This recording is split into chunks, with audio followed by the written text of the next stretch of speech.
ये बहुत अच्छा लगा हमको और घर वालों का भी बहुत ज़्यादा सपोर्ट था।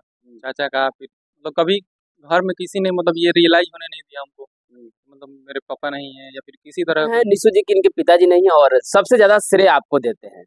किस माध्यम से आपने इनको गाइड किया और पढ़ाया है? मैं पेंसिल से पढ़ा है। अच्छा, पेंसिल देकर पढ़ाया है। बहुत सारा परेशानियां होती होगी। नहीं कुछ नहीं। हम्म, हाँ बोला जिस तरह भी लग जाए पढ़ाएगा। हाँ, अगर पेंसिल नहीं होता तो क्या करते यार? जमीन बेचते थे। जमीन बेच देते पोता को पढ़ाने के लिए। लेकिन बहुत पढ़ी के आगा बने पता उनकर हितई न तई कोई से फोन से न बतिये हन। आज तो लोग बरियारियों आ जाए हाँ नौकरी लाग लोगों को। हाँ तो बनारस जितना ऊपर आप कर सके, आईएएस बन सके। हमको ये सपना था कि आप आईएएस बन जाए, सर्विस करते हुए आप आईएएस बन जाए, परिवार में कोई दिक्कत नहीं है। नमस्कार, आप देख रहे हैं जनता की आवाज जनबोल खबर। अभी हम मौजूदा जगह बक्सर जिले के हरपुर गांव में, एक ग्रामीण क्षेत्र है, सुदूर इलाका कहा जाता है, जहां शिक्षा नहीं पहुंच पाता है। लेकिन यहां से एक ऐसे लड़के के बारे में हम आपको बताने और दिखाने जा रहे हैं जो एक नहीं दो दो तीन तीन नौकरियां छोड़ करके आज एक फिर नया नौकरी हासिल किया है।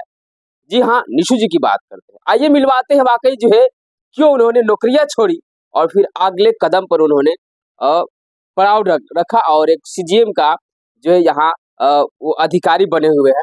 तो आइए उनसे मिलते हैं, रूबरू होते हैं और जानते हैं कि क्या पूरा श्रेय जाता है और किस तरह से जो है यहाँ पे एक गांव के लड़के जो बाहर में जाकर के एक बड़ा नाम कमाता है और लोगों को गांव के लिए एक प्रेरणा स्रोत बनता है और गांव का एक नमूना पेश करता है कि ये चीज हो सकता है।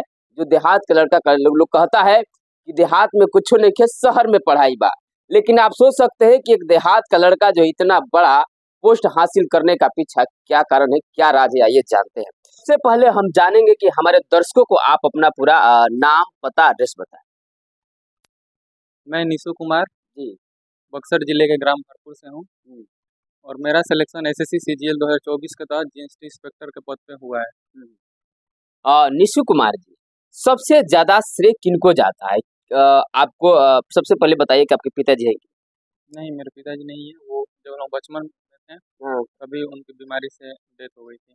पिताजी नहीं। उसके फिर बाद आपको यहाँ तक पढ़ाने के लिए किनका हाथ रहा?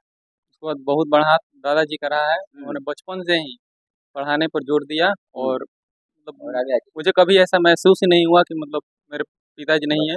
वो ऑलवेज मेरा सपोर्ट करते थे, हमेशा फ़ोन पे बात करते थे और हाल चाल के बारे में पूछते रहते थे। कभी ऐसा महसूस नहीं होने दिए कि मतलब मेरे पिताजी नहीं है और उनका बहुत बड़ा सपोर्ट था यहाँ तक पहुँचने में। और ऐसा नहीं लग रहा है कि पिताजी ना होते हुए एक बड़ा आप पोस्ट हासिल किए हुए इस समय? ये बहुत अच्छा लगा हमको और घर वालों का भी बहुत ज़्यादा सपोर्ट था। चाचा का फिर मतलब कभी घर में किसी ने मतलब ये रियलाइज़ होने नहीं दिया हमको, मतलब मेरे पापा नहीं है या फिर किसी तरह का कोई प्रॉब्लम नहीं होने दी और सबका बहुत बड़ा योगदान था पूरे परिवार वालों का। कितने आपने नौकरियां छोड़ी?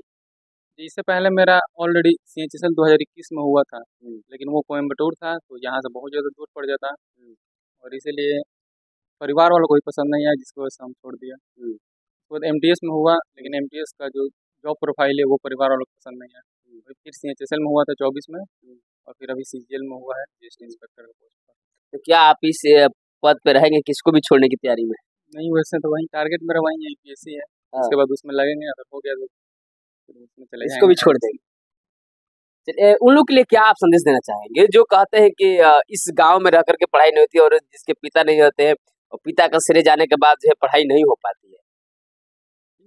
सबसे बड़ी बात होती है परिवार वालों का सपोर्ट। अगर फैमिली सही है, सपोर्ट करेगी, लड़का पढ़ने में सही है तो आज नहीं तो कल वो सफल होगा ही, इसमें कोई दो राय नहीं है। इसीलिए सभी परिवार वाले बच्चों को पढ़ाए लिखाए, उन्हें अच्छा गाइडेंस दें और बुरी संगत से दूर रखें। और एक और सबसे बड़ा समस्या इस समय चल रहा है, डिजिटल इंडिया है और मोबाइल का ज्यादा लोग प्रयोग करते हैं। क्या ऐसा लगता है कि अगर मोबाइल बच्चों को दिया जाए वो पढ़ाई को प्रभावित करता है? इसके दो पर्सपेक्टिव देखे जा सकते हैं। कुछ लोग हैं जो मोबाइल का यूज़ कर रहे हैं, खुद मेरा ही है, मतलब मेरा अगर मोबाइल नहीं रहता या लैपटॉप नहीं रहता तो यहाँ तक पहुँचना लगभग असंभव था, क्योंकि दिल्ली जाकर पढ़ना वो मिडिल क्लास के बस की बात नहीं है। तो मोबाइल का अपना अलग फ़ायदा है अगर उसे हम सही तरीके से यूज़ करें तो, लेकिन अगर आप गलत तरीके से यूज़ करेंगे तो फिर वही दुरुपयोग करेंगे तो हानि होगा आपको। बहुत सारे आपके उम्र का लड़का जो है रील बनाने में परेशान है, कुछ कोई और मोबाइल के माध्यम से करने में परेशान है। तो क्या लगता है कि वो गलत कर रहे हैं क्या इसमें डिजिटल इंडिया के माध्यम से? गलत नहीं है, एक लिमिट तक ही, कोई भी चीज़ एक लिमिट तक ही सही होती है। आप थोड़ा एंजॉय करिए, हम ये नहीं बोले 24 घंटा पढ़िए, आप जाइए घूमिए फिरिए, हाँ। डांस कीजिए, फेस्टिवल सेलिब्रेट कीजिए, सब कुछ लेकिन जो आपका टारगेट है उससे भटकिए मत। भटकिए मत, टारगेट रखिए। हम यही कहेंगे, उसी को फोकस रहिए, कंसिस्टेंट रहिए, हो जाएगा। आगे की क्या तैयारी रहेगी? आगे तो अभी इसका ज्वाइन कराना है, उसके बाद फिर यूपीएससी का तैयारी करना ज्वाइनिंग करने के बाद करेंगे। चलिए निश्चित कुमार जी से सुन रहे थे कि वाकई जो है किस तरह से इन्होंने एक गांव से शहर में जाते हैं और एक बड़ा पोस्ट हासिल करते हैं, और बता रहे हैं कि सबसे ज्यादा श्रेय इनके दादाजी को जाता है। इनके दादाजी से मिलवाते हैं। दादाजी जानना चाहेंगे, हमारे दर्शक जानना चाहते हैं आपका नाम क्या है? महेंद्र सिंह। महेंद्र सिंह। कह रहे हैं निशु जी की इनके पिताजी नहीं है और सबसे ज्यादा श्रेय आपको देते हैं। किस माध्यम से आपने इनको गाइड किया और पढ़ाया है? मैं पेंसिल से पढ़ा है। अच्छा, पेंसिल देकर पढ़ा है। बहुत सारा परेशानियां होती होगी। नहीं नहीं कुछ नहीं। हम्म। हाँ बोला जितने पिंडा देख पढ़ाएगा। हाँ, अगर पेंसिल नहीं होता तो क्या करते यार? जमीन बेचते थे। जमीन बेच देते पोता को पढ़ाने के लिए। लेकिन बहुत सारे लोग ऐसा नहीं करते हैं, कहते हैं कि जमीन रही लेकिन लड़का पढ़ी चाहे ना पढ़ी। नहीं नहीं हम अपने शरीर बेच के पढ़ाए। हाँ, देखिए दादाजी रो रहे, खुशी का आंसू है कि इनका जो पोता है एक बड़े पोस्ट पे है, और बड़े पोस्ट पे होने के नाते जो है किस तरह से जो इन्होंने जो है आज किस तरह से भावुक है, आंसू गिर रहा है, आंसू छलक रहा है, और सीधे तौर पर आंसू इसीलिए छलक रहा है कि एक देख लीजिए, थोड़ा सा दिखाइए इनको फेस, थोड़ा सा किस तरह से रो रहा है। अच्छा, आपको रोने का क्या वजह? खुशी है ना, ये एक मेरा पोता जो सफल हो गया। खुशी, बहुत खुशी है, इसीलिए मैं राशि गिर रहा। और लोग के लिए क्या कहना चाहेंगे जो लोग इस तरह के सोचते हैं कि बेटों को नहीं पढ़ाना चाहिए, बस मैट्रिक इंटर बीए कर लिया उसके बाद आगे तैयारी नहीं करनी? इससे मूर्ख है। थोड़ा जमीन लेने से कुछ जिंदगी नहीं पार होगा, बाकी लड़का पढ़ जाएगा तो जिंदगी पार हो जाएगी। लड़का पढ़ गया जिंदगी पार हो जाएगी। खेती हमें 1 बीघा लेने से क्या होना था? पेंशन आ गए कमाने से 1 बीघा 2 बीघा खेत लेता था और कुछ नहीं, नो बाकी एक खुशी नहीं न मिल रहा। तो 10 बीघा खेत लिया जाएगा। हाँ, हैं? 10 बीघा की इज्जत बढ़ गया, सबसे इज्जत बढ़ गई। हाँ, गांव की इज्जत बढ़ गया, खानदान की इज्जत बढ़ गया, जिला की इज्जत बढ़ गया। ये लिए खुशी और क्या चीज है? हमारा 2 बीघा खेत लेने से पेंशन आया, अब 2 बीघा खेत लेने से क्या होना था? ये खुशी मिलना था, नहीं मिलना था। लोग के लिए क्या संदेश देना चाहेंगे? हम तो लोग को ये संदेश देता, अपना लड़का हो पोता हो, शरीर से मेहनत करके जमीन बेच करके पढ़ाइए, बच्चा को पढ़ाइए। पढ़ाइए। ये नहीं तो अब जमीन 10 कट्ठा लेने से, अब जमीन 10 कट्ठा ले लिया, लड़का को पढ़ाया नहीं, उससे कोई फायदा नहीं है। और लड़का पढ़ जाएगा ना तो बहुत इज्जत हो जाएगा, सम्मान मिलेगा। अभी हमको सम्मान मिला तब ना आज से गिर रहा है। हम तो वो दिन 12 बजे से नींद नहीं आया खुशी से। खुशी के मारे नींद नहीं आया, रात भर नहीं सो पाया। नहीं सो पाया, आज वो रात भर नहीं सोया था खुशी से। देख लीजिए खुशी, क्या खुशी होती है जब घर में जहाँ असहाय हो और एक बड़ी कामयाबी हासिल होती है, तो वहाँ ये खुशी रुक नहीं पाता है, और दादाजी भावुक होकर रो रहे हैं, खुशी का आंसू गिर रहा है। इनके माँ से भी मिलवाएंगे, क्या कहती हैं। निशु जी के माता जी से मिलवाने जा रहे हैं, जो बच्चे को पढ़ाने के लिए इतना बढ़िया संघर्ष किए। आज आपका बेटा जो है सीजीएम ऑफिसर बन गया, कैसा लग रहा है आपको? बहुत खुशी बा। इनके चलते ना, इनके देख के सब साल भर के रहना तो पति हमारे गुजर गया। अच्छा, अब एगो लड़की बा 6 महीने के पेट में रहली, एहन के देख के पूरा परिवार के संगे रह के एहन के पोषण पालन कैली। बहुत कष्ट भइल ना? कष्ट कुछ ना भइल, परिवार सब ठीक रहल। बाबू ना पति ना रहलन, हमारा कोनो कष्ट ना रहल, परिवार सब ठीक रहल। तो ऐसा ना लगल कि आपके सहारा छीन गइल बा, आप का करे के चाही?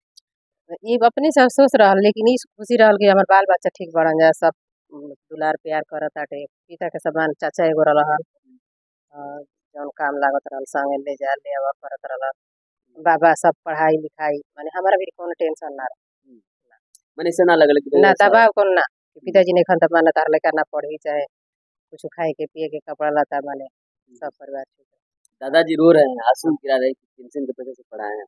हाँ दादाजी बहुत कष्ट माने सब कहे लगल कि दादाजी के सब बोला था कि अपन नाती के दूसरा के नाती के पढ़ावत ना अपन नाती ना दूसरा के नाती की पढ़ा दो। सब मान लो परिवार में सब जानते बने हाँ, सबके हाँ, कहे के बा लेकिन जब से माने पिताजी पर गुजरा माने उतरनी उहे के सब शादी ब्याह सब माने अच्छा। उनके सहारे माने उनके बानी जा चलिए तो आज उनके लिए रुआ का कहब जे महतारी सोचेले कि उनकर सहारा केहू नहीं खेत उनकर बाल बच्चा ना पढ़ेला।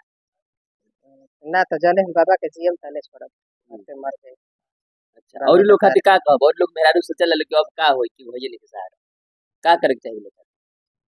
कुछ ना सबके हम करब।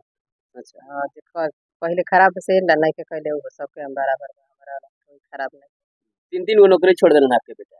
सब हमारा के बोलल बाबा खिसिया गोलन जा बक्सर से आईनी खाना ना खात रहलन जा कि सहकवले बड़ू हाँ तू बिगाड़ के रखले बड़ू हाँ। इनकर ले कहनी त खिसिया गोलन कि मम्मी तू पागल हउस बाबा कुल के कहे दे बुझात नहीं के त कहे दे हाँ से हम पढ़त नहीं नु हम देखन कि नहीं हमार लइका लन फन तो कुछ नहीं के दिन रात पढ़त हम रात भर 12 बजे सुती हन 1 बजे सुती हन हाँ इतना मेहनत करत रहन पढ़त रहन कहता घूमे ना जाई हन सब खिसिया जाई तई के आदमी की इतना ये पढ़े वाला भइल बड़ा कि कहता हूं एखन जाए त गावे ना वही हन हाँ ना गाँव ना वही कितना बोलई हन कि चल गाँव में शादी ब्याह रही तो ना जाई ना पढ़े के आगा बने पता उनकर हितई न तई कोई से फोन से ना बतिये हन आज तो लोग बरियारियो आ जाए हाँ नौकरी लाग लोग हाँ तो बनारस पढ़त रहन 3 साल बीएचयू में पढ़लन हाँ।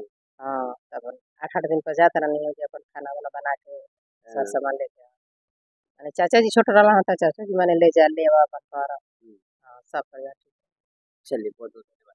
देखिए माँ का जो खुशी है कि बेटा जो है नौकरी छोड़ करके बहुत बढ़िया नौकरी कर रहा है और लोग क्या कहते हैं समाज के लोग बहुत सारे अलग अलग बात रखते हैं बात कहते हैं लेकिन माता जी और दादाजी इस बिना परवाह किए हुए अपने बच्चे को पढ़ाते हैं और इस बड़े मुकाम तक ला करके खड़े कर देते हैं। निशु जी के चाचा से मिलवाते हैं जो इनको बचपन से लेकर अभी तक मदद करते आए हैं पढ़ाई लिखाई के माध्यम से।